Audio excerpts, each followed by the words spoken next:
topics and opinions expressed in the following show are solely those of the host and their guests and not those of W4CY Radio, its employees, or affiliates. We make no recommendations or endorsements for radio show programs, services, or products mentioned on air or on our web. No liability, explicit or implied, shall be extended to W4CY Radio or its employees or affiliates. Any questions or comments should be directed to those show hosts. Thank you for choosing W4CY Radio.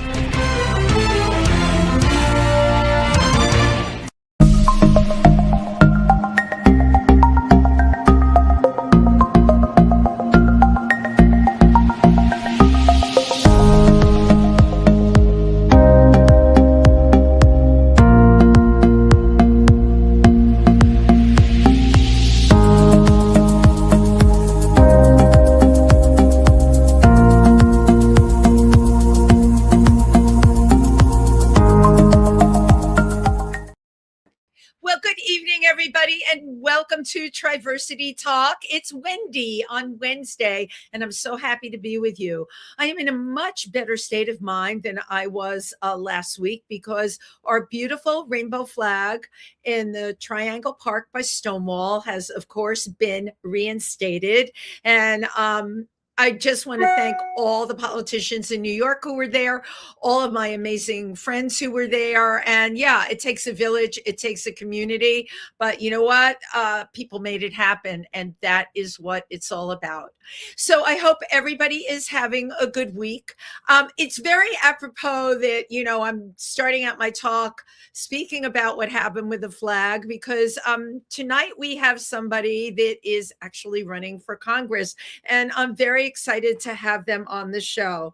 She is a nationally recognized victim and civil rights lawyer, and she's running for Congress in the 12th district in New York City. That would be the Hell's Kitchen area for those of you in New York. That's, of course, the area we're talking about. We all love, filled with theatrical people, and I can't think of a better community for her to be running for. She's also, of course, a part of our LGBTQ community. So let's give a warm round of applause for Laura Dunn. Thank you so much. I appreciate you having me on. Oh, thank you so much for being here tonight. So, Laura, you're getting all geared up to run. Oh, absolutely. And I'm literally wearing Wild Fang right now, a lesbian-owned company. So I'm in the right gear for this conversation. I'm ready to talk about campaigning and what that looks like in NY12. Yeah, and I'm very excited about that. For those of you who are just tuning in, Laura is campaigning, of course, for a seat in Congress. And again, in New York District 12, which is a district I'm in a lot. It's one of my favorite districts in New York, and I know you will serve it well. So, Laura, this is a lot that's going on right now. There's a lot of people running for congressional seats. It's what, 11 or 12 seats? 11 or 12? There are 12 people running in my race for NY12, so pretty easy to remember. And just for context, you mentioned Hell's Kitchen. Hell's Kitchen is but one of several neighborhoods in NY12. So it's actually south of Harlem and north of Wall Street. It's a giant box that is Manhattan. Now, I didn't know that the box was that big because everything that I was reading, they mentioned the theater district and all of that. But my God, you will serve us well. So is this normally this many people run? No, this is highly unusual. So Representative Jerry Nadler, who served 34 years now, has held this seat, and he is retiring. He is aware that it's time to transition leadership. And so a ton of people who have been waiting in the wings are stepping forward. I myself wasn't necessarily planning on running for politics, but as I'm sure every viewer here realizes, we're in a crisis mode. And as a civil rights attorney who is always running towards the fire to see how I can help, I've decided to step up. Well, you're a civil rights and a victims attorney. I really want to emphasize that. You have quite a history. And can you tell us a little bit about how all this came about for you? Absolutely. So I've been very public about being a survivor of campus-based gender violence, and it has been an issue I've championed for almost 2 decades now. So I started as a survivor. I spoke out with my story, and then I became a student activist. And upon graduation, I took a little break. I did Teach for America in post-Katrina New Orleans, helping reopen those public schools after 3 years of being closed. And during that time, I started working for a national nonprofit focused on this issue, went on to law school, worked on civil rights and victims' rights at law school, and did a bunch of clinics around it. And then I founded my own national nonprofit. So I've been going strong on this topic for a long time now. Well, first of all, thank you for your staying power. Considering, your motivation was actually something that happened to you. It's not an easy thing to step out of oneself, right? To move the agenda forward. How did this happen that you got so focused on this where you knew you could make a difference?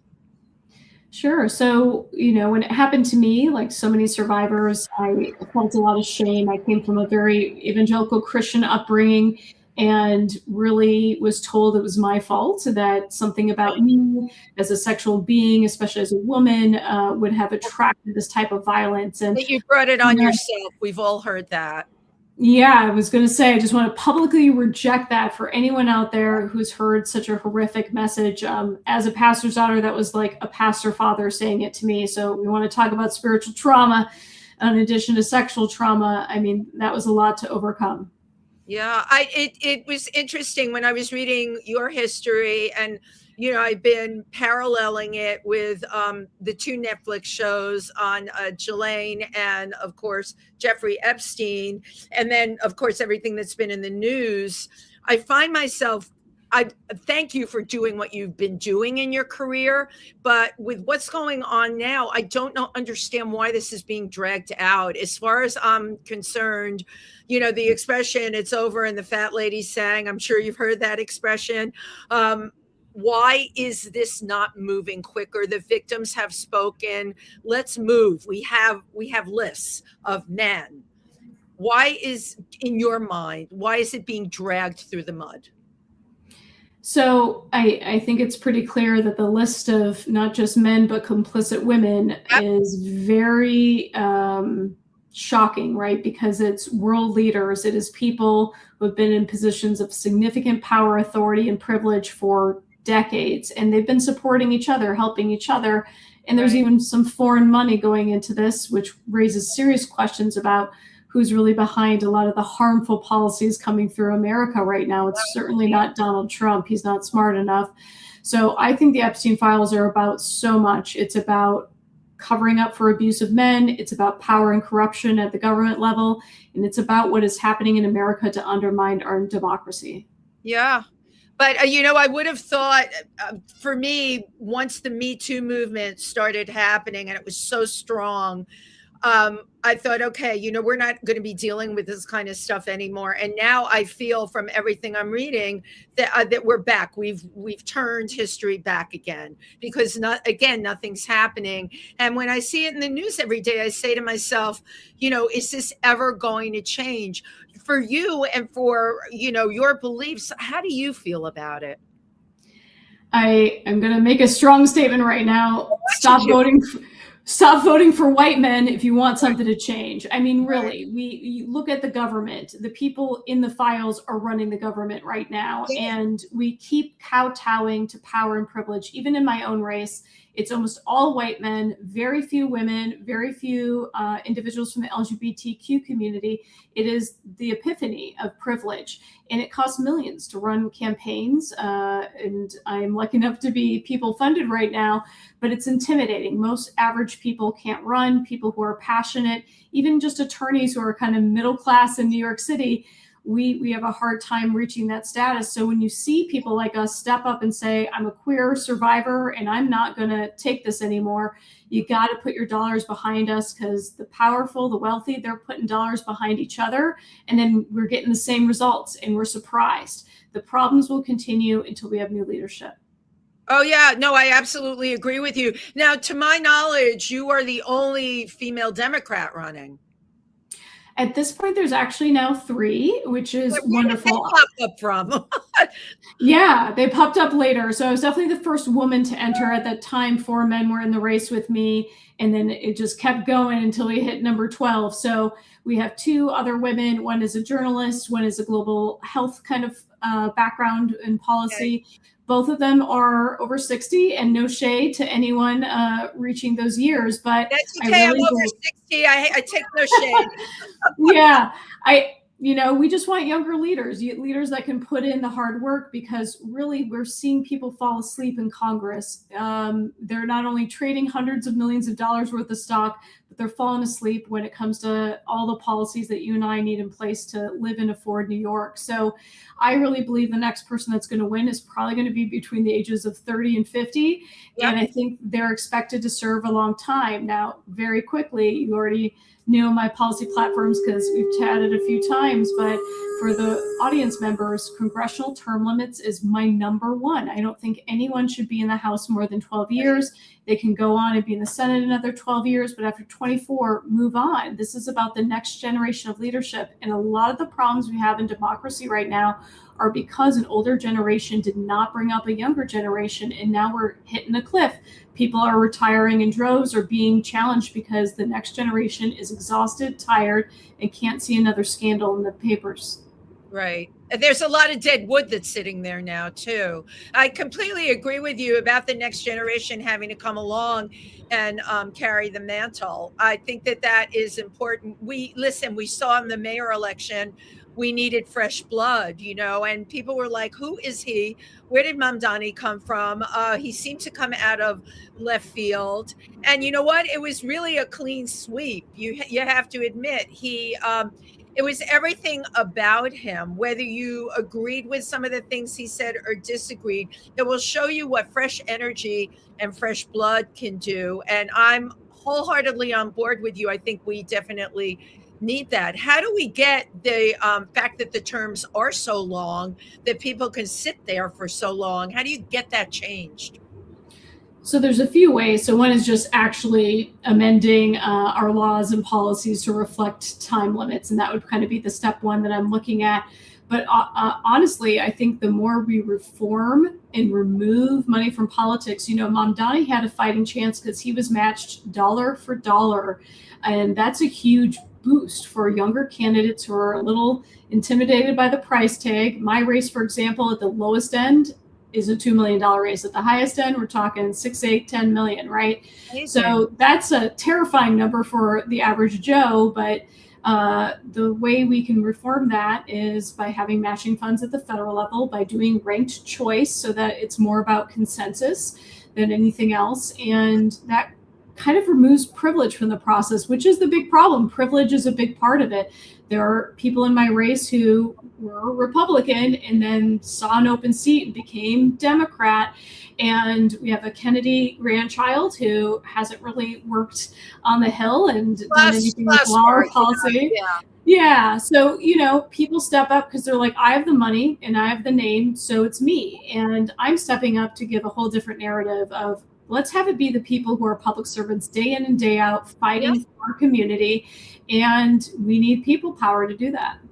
We absolutely need people power. I was not aware, and I'm sure most of the people that are listening to this were not aware of what it costs to run. And you're saying on the low side, $2 million. That's a lot of money. So take us to the very beginning of how you started raising money for your campaign. How does one go about doing that? Yeah, so I'm blessed in the fact that my previous advocacy gave me national recognition. So my story as a survivor was picked up by National Public Radio, who should be funded. All of you listening out there, I'm an annual.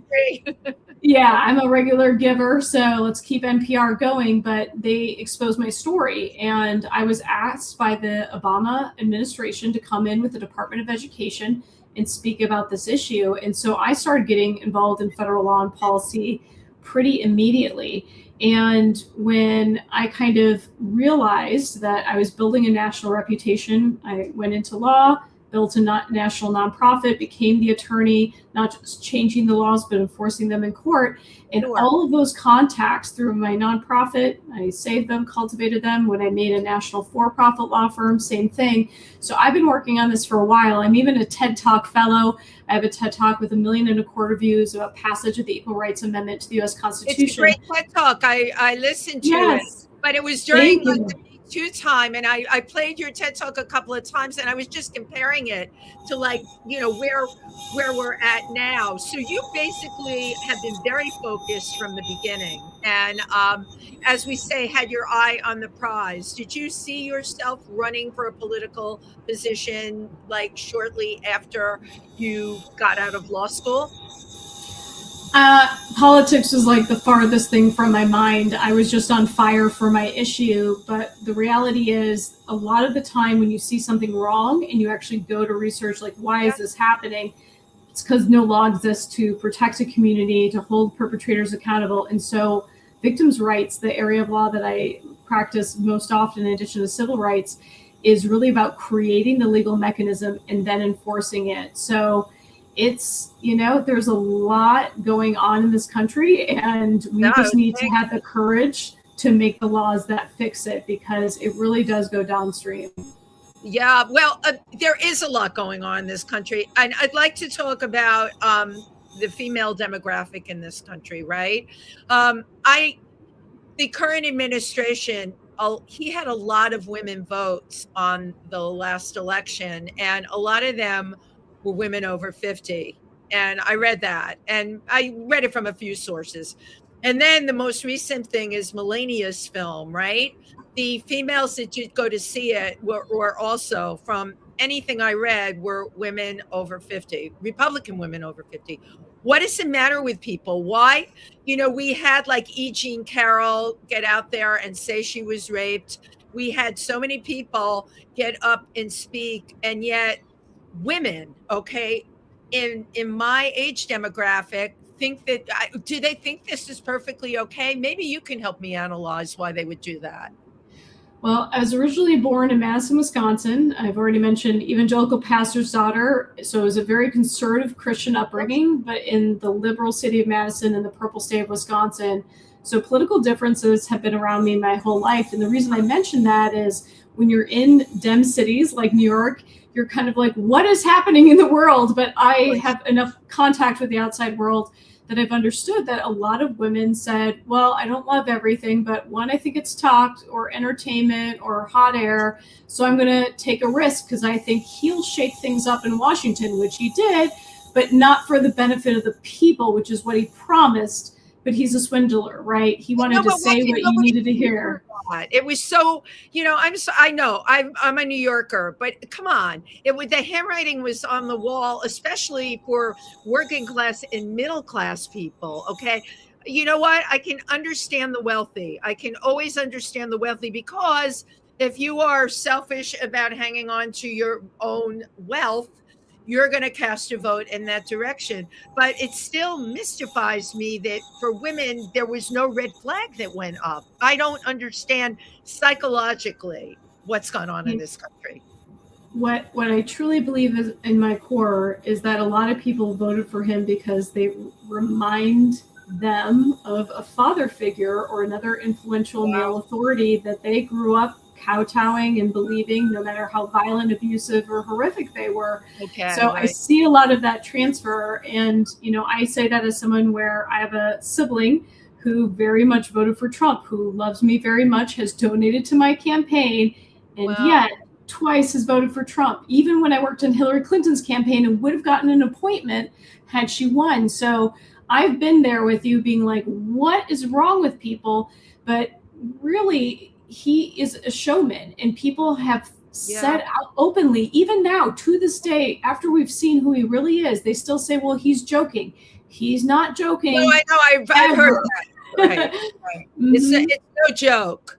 It's no joke. Although I will say one thing I will say, I spent time in Venezuela, and I knew a lot about the dictatorship there. And he got that guy out in 36 hours. I would like to see them go through the Epstein files that quickly. Do you understand what I'm saying? He's ruthless, absolutely ruthless, and really doesn't care about the law at all, and his subpoena, doing a subpoena here, subpoena there, doing really whatever he wants to do. So you, as a female and part of the LGBTQ community, how do you think you can help some of the issues that we've had happen in our community, such as transgender rights? Yeah, so good news. I'm a Title IX attorney. That's the area of civil rights law I've practiced the most, and that's the law that comes up all the time when we're talking about transgender access, sports, anything around education. So I believe in equal opportunity. This level of discrimination is mind-blowing. We know it's really a distraction from the real issues of economic inequality and distrust in the government, but the trans community should not be bearing this. And as a queer woman, I stand with everyone in that community. And I want to make sure HIV/AIDS treatment, care, support is more common. New York City has very high rates, but only in certain neighborhoods. It's very much tied to resources and education. So we need to restore federal funding to make sure we have care, we have research, we're always advancing and making it safer for people to express themselves. I'm a big believer that we need to make sure that in everything we do, we are supporting each other's freedom of expression. And that's what I love the most about New York City. Everyone can live the exact lifestyle they want. I came out as queer in this community. It has very much embraced me, even though my family has not. So it's given me so much. I want to give so much back to the community here. Of course. Of course. Yeah. I always say in New York, I feel like we're in a bubble, but we're also, it's not just a bubble. We are very powerful here. You're talking about addressing HIV and AIDS, which is something I was involved in from the very beginning. And we do have programs here. People are able to get what they need here. The reason I love that you're running for this seat is you can really move and shake in New York, Laura. You can make stuff happen. But at the end of the day, is it enough, right? If the rest of the country is just going so crazy, if someone in a rural area in the Midwest can't get their hormones, all right, if they can't get their HIV drugs, like what would be the bigger picture in your mind? Yeah, so something I talk about a lot when I am on the campaign trail is how I've worked both Republican and Democrats alike to get bills passed. And again, referencing my upbringing, I can quote the Bible with the best of them. So when we see how broken the system is, and like you said, all the consequences of that, the lack of affirming care, the lack of rights, violence openly, there are so many things that can be fixed with starting with values, shared values. And we know from the Equal Marriage Campaign that people knocking on doors and saying, I'm someone from the LGBTQ community, I want to be able to love and marry exactly who I want. Like, this is why it matters to me. That changed the issue. It was person to person, values and stories. And that is the skill that I have. I've done that on the Hill, sharing my story as a survivor, bringing in other survivors with me. Those stories moved laws that Republicans did not want to pass initially. Wow. It's so, you know what? I read through everything that you've done. I'm like, but what's the hook, right? You just gave me what the hook is. If you can, and that is a gift to have, Laura. If you can speak to Democrats and Republicans, that's your power. The fact that you're a pastor's daughter and you come from that background, but you are queer, you're part of the LGBTQ community. To me, that is a win-win, because I looked at everybody else who's running. I think we have two other LGBTQ candidates on there. Correct me if I'm wrong. Both, you're right. Both men, and they can't hold a candle to you. And actually, there's three. One is not public, so I don't want to out that person, but one woman and one man on the campaign trail are out and proud along with me as part of the queer community. Right. So you're right. It makes a difference to have representation, because who we want in NY12 is someone who can lead on day one. So I already have the federal law policy experience. I've literally worked on the Senate Judiciary and worked on, pathways to citizenship, ending sex trafficking. addressing military sexual assault. I mean, there's so many issues I've already had my hands on at the DC level. So sending someone in from our community who can speak both languages to both sides of the aisle, I think over time, America will become independent. If I could run as one right now, I would, but I am beyond true blue, right? I've worked on the Hillary campaign, the Joe Biden campaign. You worked on the You Biden name campaign. it, I've done it. No, you actually are true blue. So could you take us through, because people always ask this, we talk about bills being passed, and I was turned on. I've had a number of journalists on this show. I'm in the entertainment industry. I only know what I read. I do not know the process, right? And I think a lot of our listeners don't know the process. How do you go about getting things passed? Oh, it's a great question. Well, first it starts with a wonderful idea, right? Like what needs to be done. And the best Let's way that take one, for example, Sure. because I know you have a lot of thoughts on that. Yeah, absolutely. Well, let's see. For this community, I'm going to go ahead and pick passing the constitutional amendment for privacy. So that's a big one. Most Congress members are not passing constitutional amendments, but the process always starts with drafting the actual language. So we need a right of privacy in this country that protects not just our data, because our privacy is being lost, but privacy rights were what gave us marriage equality, legally speaking, and what gave us reproductive access. So we need a right, because the current Supreme Court has struck down that precedent. They have said it's no longer implied in the Constitution, so we need to expressly put it in there. So we draft that, and for that specific bill, rather than passing it through Congress, that's passed by the states. So Congress can go ahead and draft it, propose it, put it forward, and be advocating in their individual states for the state itself to pass, and we need 3/4 to ratify it. But having a constitutional right to privacy protects so many rights, both in our community and in privacy generally, which is being lost left and right. And we're seeing the consequences with ICE raids. When we don't have privacy, people are literally being tracked. No, exactly. But all right, you brought up the ICE situation, and I have to hand it to the people I know that are in I'll call them the grassroots resistance groups, without naming them. They've done a really good job of controlling ICE in New York City. I thought when they took the flag away and then we put the flag back, I really did expect he did that to provoke, right? And the next thing we would have ICE and the National Guard. I thought he was going to use this to turn it into another Minnesota. That hasn't happened yet.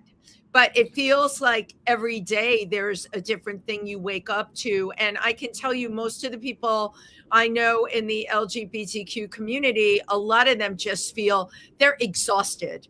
They are beat down, and just people in general, they're losing their mojo and they're losing their fight all around this. How do you think people can find that again? Right now we're in February, okay, and midterm elections are going to be coming up. How do you get people jazzed and psyched up? Like, what would you do? You're campaigning. Absolutely. Well, first, I just want to identify that not only am I a queer woman, but I have Latina heritage in my background. And so these issues feel like I am under attack. And that's the energy I'm bringing into this campaign. It's not you and your community, it's our community, it's all of us. And it touches me personally. So everyone needs hope. And I think we're so demoralized right now around what Epstein files, the rate of change, the mass firings, not just at the federal level, but in private industry. Like, we're just getting nailed day after day after day. So what I have always found, because I have done many hard things in my life, is that when you have a true vision of what the world will be when you are done with your mission, you just look at that and you keep that in your sights. So I literally visualize every single day the world I believe will exist the minute leaders like me take charge, the time that our community not just puts up that flag, but defends it. Because to your point, it was not lost on me that this was Stonewall, right? The place of revolution. So when we were raising that flag, I had the same concern of tension in the crowd, but it's like, I know who's going to win that fight.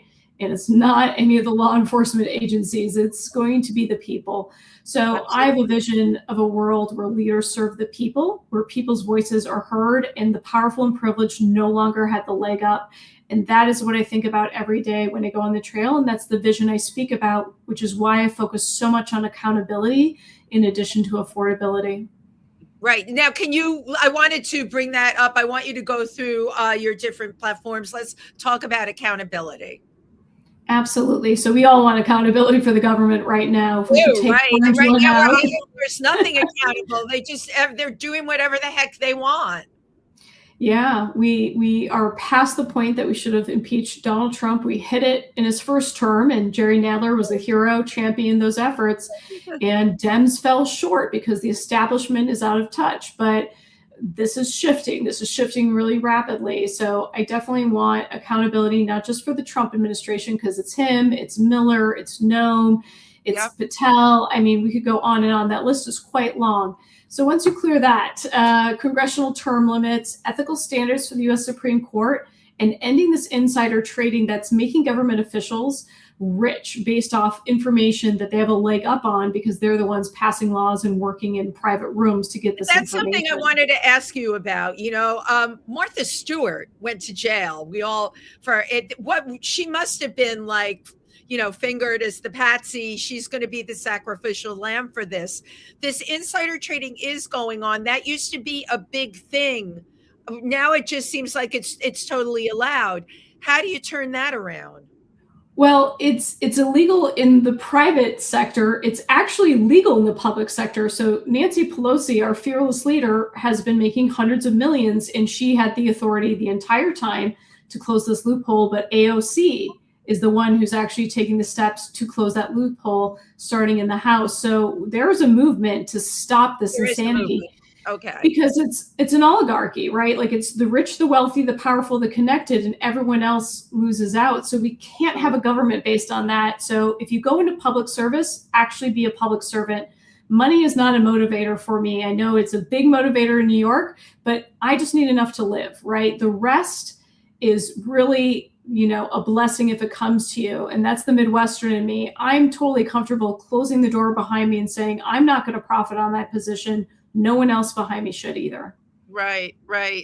That's a really great place to be. And here, I totally agree with you. Okay. Affordability, right? Mamdani talks about rent freezes. Most of my friends are the people living in the rent stabilized apartments, okay, because they're of a certain age and their lives have become very challenging. I'm very, very sensitive to that. Seniors, their lives are really, really difficult in New York. And a lot of my younger friends completely do not even recognize it because we very much have a world where if it's not happening to me, then it's not happening at all. What do you think, or how do you think you can affect those aspects? Absolutely. So affordability, part of what you were mentioning is seniors really suffering. Social Security and Medicaid, Medicare, they're not indexed to inflation. So as we have rapidly rising inflation rates, we are not in any way calibrating at the federal government level. We've also never raised the federal poverty level. And I was going into a meeting with AARP, and it's very hard to shock me at this point. I study law. I know the failures in policy. I was utterly shocked that people getting Social Security over $25,000 annually had to pay taxes on top of it. So my affordability platform is let's index things to inflation so that these are not political footballs. We've solved the problem, move forward. And you mentioned affordable housing. I'll circle back to that, but I really want to stop taxing the working class and the retired who are barely making ends meet. Right. We know that the wealthy are playing games and skipping out, and it's because our tax code allows it. So when I hear my opponents say, oh, we'll make a tax credit and we'll do this, it's like, stop it with the tax code.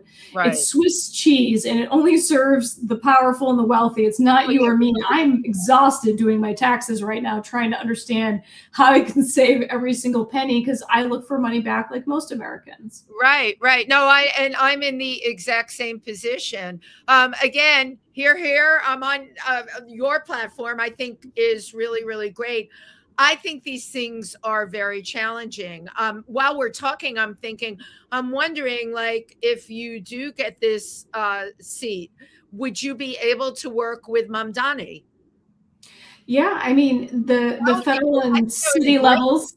Yeah, Yeah, they're obviously separate levels of government, but there's always an interrelationship. So there are right. certain things making housing unaffordable in New York City that I won't be able to address at the federal level, but seem very obvious at the city level. For example, the rent stabilized apartments, if landlords want to rehabilitate them, give them a remodel, they can't in any way change that rent rate. And on its face, that may sound great, but give it a couple decades, we want new buildings that have energy efficiency and are Sure. safe and don't have asbestos and lead and all this stuff. So it needs to kind of be able to evolve. And so a lot of people, because of that tax code with all its little loopholes, they're leaving these apartments empty because it Oh, is their cheaper. warehouse. I'm on the east side. You should see what it looks like here. We've got like giant empty spaces where all the low rise, the 5-story buildings. I used to walk past. I got out of a taxi one night, a little drunk. I didn't even recognize my neighborhood. I thought he had left me off on the wrong corner, and I was Oh, like, "Oh my God, this is where I live." But now we're getting into in the city, right? Developers and being paid off. And I know a lot about landmarks in New York. I've lived in enough landmark places. I've had landmark people on my other show. There's something fishy going on with landmarks in New York because I'm telling you, they are starting to threaten and many times find a loophole, your word loophole, to get rid of a landmark building. It's not sacred anymore. What do we do about that? oh, well, I know at the federal level, one way I want to combine what the city is doing with the federal level is doing is around Section 9 housing. You mentioned your friends are in similar facilities. We need to have every dollar that the city invests, the federal government inherently has to match it so that local politics and activism can drive federal funding. Because we all know that Washington's kind of like this far off place that no one really lives in, and Right. they get out of touch. God. Whereas we can all find the mayor if we want to and tell them what we think. So having the federal government reflect what's happening at the local level is kind of a model I'm going towards around housing.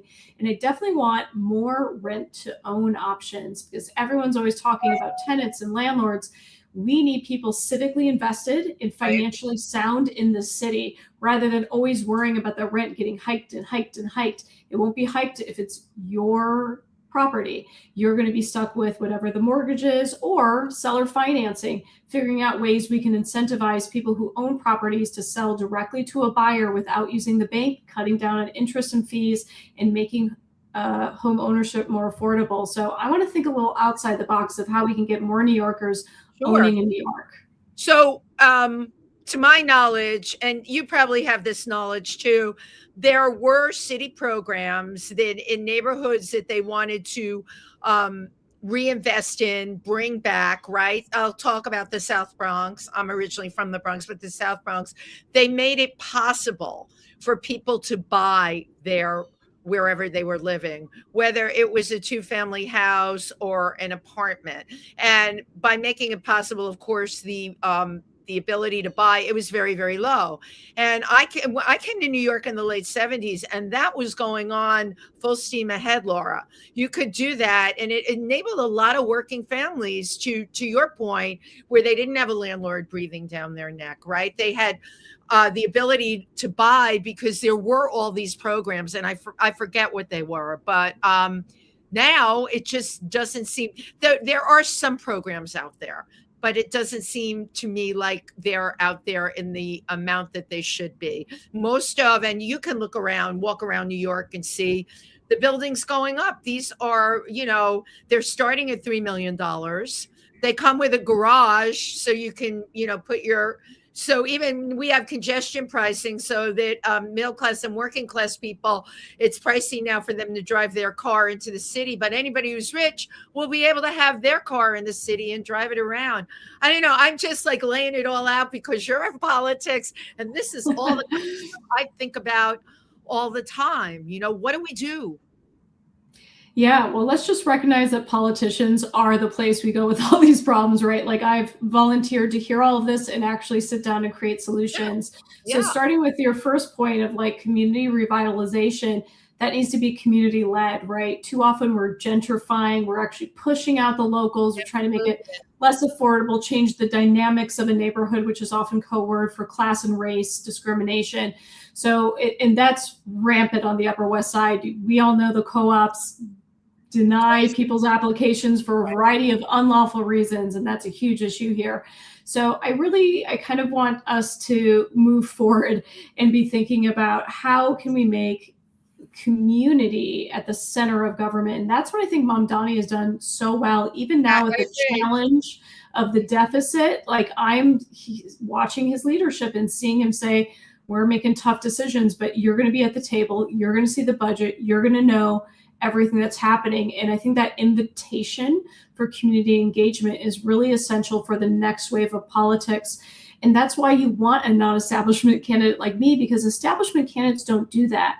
They already have their key donors who they need every year to get reelected, and they already have those favorites. And maybe it's a developer, maybe it's not, but there's a lot of developer money in the campaign. I'm proud I've never taken a penny from anyone who's a developer that I'm aware of, at least. And I don't plan to, because I want to put affordability in people's hands. I want the community that I live in to be socioeconomically and racially diverse. We don't want the same cookie cutter people. And that's, I think, why Trump actually had 1 out of 3 votes in New York City. It's becoming a luxury product that people can't afford. And it really needs to stay diverse for the sake of our democracy. Oh my God. I no, I absolutely agree. And this city, thank God, it is somewhat diverse. When I came here after I graduated from college, it was extremely diverse. We've watched that diversity shrink. I personally feel there has to be some kind of game plan to have all kinds of people, as we always did in New York. The thing about bringing ICE in all over the country, there are so many people, even in New York, and this, they've been working for the last 25 years. They've raised their kids here. They came here illegally, but they pay into New York. They have every single right to stay. And how this got so twisted into, well, I know how he twisted it. He called them all criminals. And the same people that thought he was going to help them said, oh, they must be criminals, because he said that they were. That's one of the things we really need to turn around. I mean, if you look in New York, right, all of our bike delivery boys, those guys are out there on their bikes with those, they look like boxing gloves. I was trying to explain this to friends of mine that don't live in New York. Their hands are cold, so they've learned how to drive these bikes without having freezing hands on freezing cold days. I don't know if you looked after the blizzard, but Mamdani, and I'm going to give a shout out. He had not only the streets clean, and I really don't want to hear from people about the mounds of frozen snow on the sidewalk. I'm sorry, you could only do so much. It froze. Those streets were clean, and more than that, Laura, the bike lanes were clean. The bike lanes were clean for these delivery guys. Yeah, absolutely. Well, I'm glad you brought up e-bikes. That's like New Yorkers' favorite topics, right? There's a huge public safety issue, but we also know that this is an industry that's bringing in people to our communities. And I think every single New Yorker is united on respecting hustle. People who want to make it here in America. I want that America to exist into the future. So I think it's not that hard to pass pathways to citizenship, whether it is contributing by taxes, going through a legal process, whatever it is, serving in the military. I want pathways because, yes, we are a community. It doesn't matter what lawful or unlawful status you have in this country. What matters is you're contributing to the community and society. So it is really horrifying. And I just want to, if it's not clear to listeners, it's not just racism, right, that is driving ICE detention and this crackdown. It is an effort to practice the extension of executive power and to push the boundaries so that the next wave, which we've already seen many, many, many hints about, is political enemies. Trump just tried to get, I think it was 5 or 6 sitting senators indicted for treason. Right. And so he's practicing it. There's a design here. It's not just racist. It is how far can the executive go, because then they'll silence the dissidents. So love the First Amendment, practice it every day, every single one of you. Get loud, get proud, get that pride flag back up with the community. Exactly.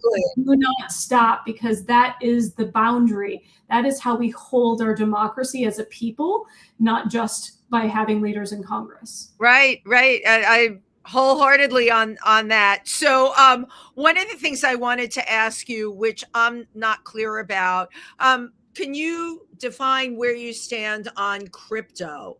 I don't totally understand crypto, never have. I stay away from it. If I don't understand it, I'm not going to deal with it.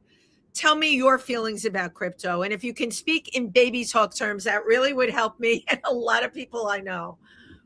That's all I can speak in. I am not like a crypto finance bro by any stretch of the imagination. So crypto happens to be this unique angle that my campaign has taken up. So like you, when I first heard of crypto like 15 years ago, all the men in my family were making money off it. All the women in the family were like, isn't this a Ponzi scheme? Like, what's going on? So that's the reputation it started with, but it's been around for 15 years. And the New York Stock Exchange now is a 24/7 trading desk. Bitcoin is valued tens of thousands of dollars. It is part of our society. And there are concerns, right, about how it is and is not regulated. And that's the problem that I am taking up. So I want consumer protection, because people think of crypto as like, oh, this is like a rich person thing. The actual concept of crypto is to democratize money. So don't rely on banks. Rely on each other in the community. So they make tokens and they create kind of standards for those tokens. And the value is from people's buy-in. It's the choice of the community to value it. And that's where people get uncomfortable with, is this a good investment or not? You know, you do you. You don't have to be into crypto, but what you do want is Eric Adams and Donald Trump not to profit off of meme coins, because the market manipulations they're able to do within crypto are 100% illegal in the stock market. Right. But Congress has left the door open for 15 years for bad actors to manipulate these markets. So people who are looking to innovate, who do want decentralized monetary systems, are being scammed. So my stance is, I'm going to stop the scams. I'm going to have consumer protections and make sure we know the good actors from the bad actors in crypto, because it's here to stay whether you're into it or not. Oh my God. Well, I'm hoping you put your guidelines out there, because I guess because for me, it's not a tangible thing. I'm like, I see things tangible, you know. AI, where do you stand on AI now? Yes, well, I have a whole pillar. We've talked about accountability, affordability, advancement is the last pillar, and that is hitting on technology. And I have so much to say.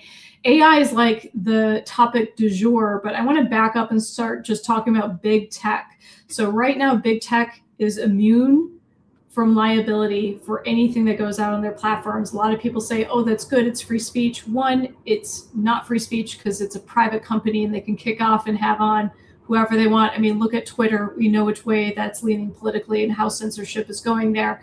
So it's not free speech. It's about just what we expect newspapers to do. If you're going to be a source of information, which most people get their information from online these days, whether that's a credible source or not, we have to make sure that they have standards for what is and is not published, and can't promote false information.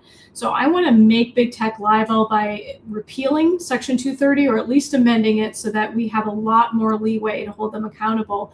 And AI kind of builds into that, because big tech has an arrogance. They think they're untouchable.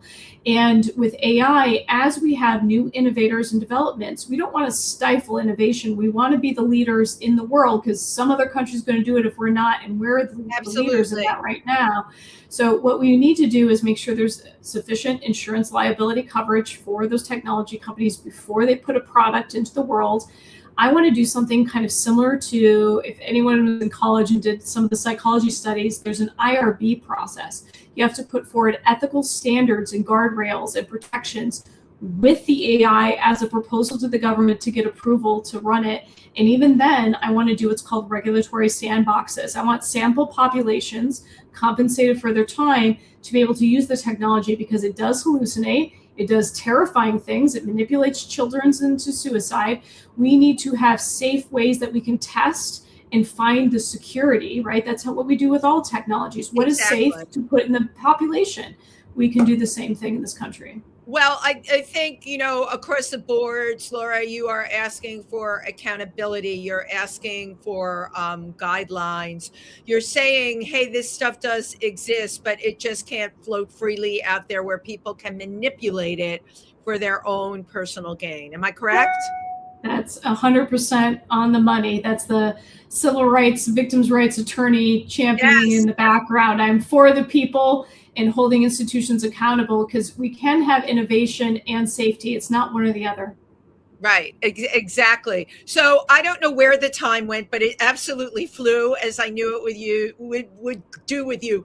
Sum it all up in like a couple of sentences before we say goodnight. Tell everybody what you want them to remember from our discussion. Oh, no pressure. Well, I want to speak to our community, because when I think about people living loud and proud and standing for what they believe in, I think of the LGBTQ and the queer community. I am so honored to be a member of it and to have been embraced in New York City as such a member. And I want us to remember that we are the innovators and the leaders. So when we see all these attacks, when we are used as the scapegoats, when the hate is coming from the right, just realize that the more we shine and the more that we actually embody joy and protest and resilience, the more we show the world really how it's done. And I do believe in a new day. So I hope that I give people who are hearing me hope that there will be not just accountability, but a day when we can all feel like it's normal again and forget that this nightmare ever happened. And I love it. Laura is going to help us all feel normal again. I wish you incredible luck on the campaign trail. You got my vote. I think you're terrific. And I know people that are listening, they're on your side too. Thank you so much, Laura. I always like to end with photographs. So if you look into my little camera, thank you so much, really, for tonight. Just chock full of information. This will exist, of course, on my YouTube channel. I'll have the link. I'll send it to you. You have so much incredible stuff to say. And yes, you, Laura Dunn, can give people hope. Thank you so much. And thank you for everyone who tuned in tonight. Good night. Thank you.